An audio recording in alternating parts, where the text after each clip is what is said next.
How's it going, guys, and welcome back to the channel. Today we're going to be doing a POV driving video with this new 2022 Toyota Tacoma. I just got done doing the full review on this truck, and I also did just film that new Tundra as well. So if you want to check out those reviews, they'll be linked throughout this video on top. But I am going to try to not talk as much during this video. If you want to check out like more of the specs of this truck, I definitely highly suggest looking at the review that I just filmed on it.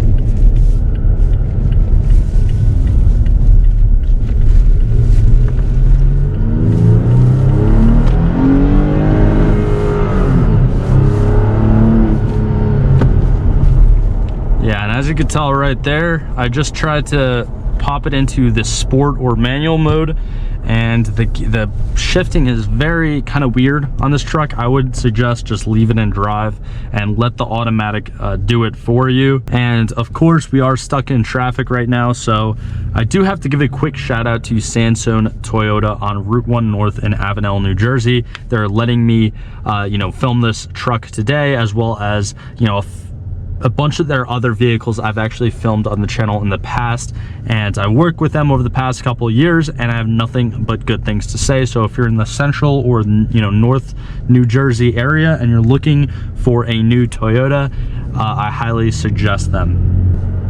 And of course, we're stuck behind someone who is pretty slow. But while we have, I guess, this time, I do just want to show you guys the little like infotainment kind of touch screen we got going on over here. It does actually actively keep track of your miles per gallon numbers.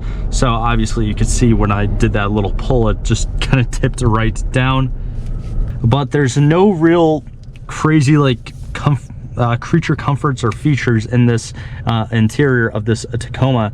Now, this is the SR5 trim, which is definitely on like the lower side of things. It is also the most popular trim offered for this year of the Tacoma, and the MSRP is right around 31,000 US dollars. So it's kind of like an entry level small Tacoma. It's not like the TRD Pro or anything crazy like that.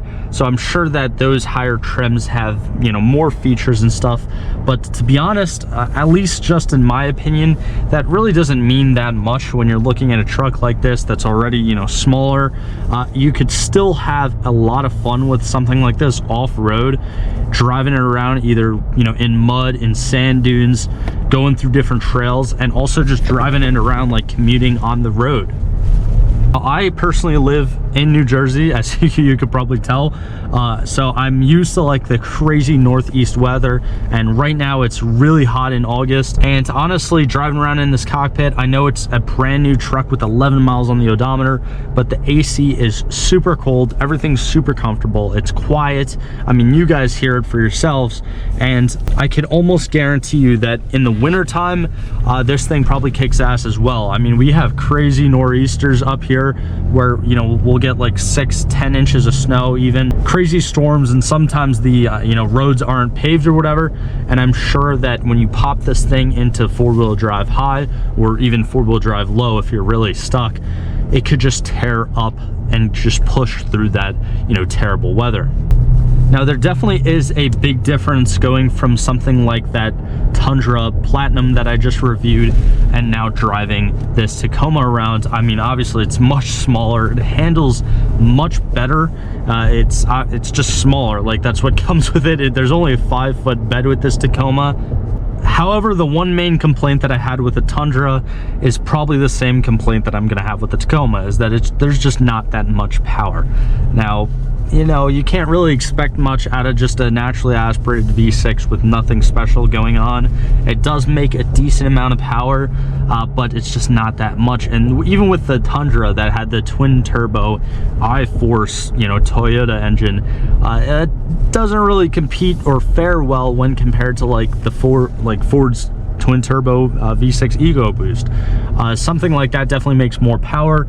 And when I reviewed the 2017 or 2018 F-150 that I had on my channel like last year, I could definitely tell the difference between a truck like that compared to the Tundra. But let's stop talking about the F-150 and Tundra and kick this Tacoma in its butt. And going through second, up into third, now into fourth, I think. Yeah, it's still a lot of fun. It can definitely get up there. It just takes some time doing it. And I mean, it's a truck, so what do you expect? It's again, it's not performance oriented. It's a little Tacoma, but honestly, these little Tacomas should not be underestimated. I really do like these things. Again, I'm not like a huge Tacoma fanboy. I think I stated that before, but I do like these new Tacomas. I love the look of them. I love the design. This one's finished off in magnetic gray. It's kind of like a metallic battleship gray almost. And honestly, just at the end of the day, this little truck is a blast to drive, and it's been awesome to film. And again, huge shout out to Sansone Toyota.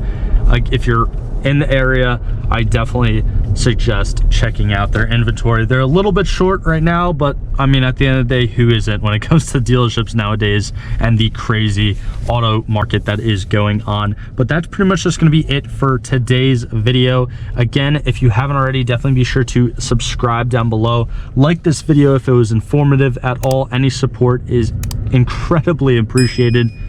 And also down in the comment section below, let me know your thoughts and opinions on these new Tacomas, or just Tacomas in general. I love to hear what you guys have to say, but like always, I hope you guys have a great day, and I'll see you in the next one.